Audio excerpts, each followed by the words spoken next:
ದೇವದಾಸಿಯರ ಜಮೀನು ಗುಳುಂ ಮಾಡಿದ್ರ ಮಾಜಿ ಶಾಸಕ. ನಾವು ದಡಸೂರು ದೇವದಾಸಿಯರು ಮಾಜಿ MLA ಬಸವರಾಜರು ಅನ್ಯಾಯ ಮಾಡಿದರು.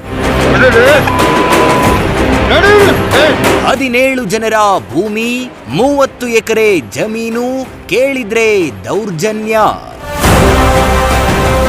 ಸಂಬಂಧಪಟ್ಟಂಗೆ ನಾವು ನಮ್ಮ ಜಮೀನಿಗೆ ನಾವು ಹೋದ್ರೆ ಅಲ್ಲೇ ಮಾಡಕ್ ಬಂದು ಸರ್, ಅವ್ರ ಮಕ್ಕಳು ಅವರು ಅವ್ರ ಹಿಂಬಾಲಕರು ಎಲ್ಲ.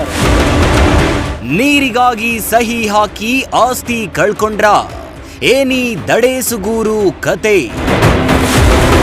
ಸಬ್ ರಿಜಿಸ್ಟರ್ ಕಚೇರಿಯಲ್ಲಿ ಖರೀದಿ ಪತ್ರಗಳನ್ನು ಮಾಡಿಕೊಳ್ತಾರೆ, ಅವರಿಗೆ ನೀರು ಕೊಡ್ತೀನಿ ಅಂತ ಹೇಳ್ತಾರೆ. ಈ ಅನಕ್ಷರಸ್ಥ ಮಹಿಳೆಯರಿಗೆ ಪುಸಲಾಯಿಸಿ ಸೈನನ್ನು ಮಾಡಿಸಿಕೊಂಡು ಈಗ CMಗೆ ನಾವು ಕೈ ಮುಗಿದು ಬೇಡ್ತೀವಿ, ಆತ ನಮಗೆ ನ್ಯಾಯ ಧರಿಸಿಕೊಡ್ಬೋದು. ನ್ಯಾಯ ಕೊಡ್ಸಿ ಸ್ವಾಮಿ. ವೀಕ್ಷಿಸಿ ಸಂಜೆ 7:30ಕ್ಕೆ.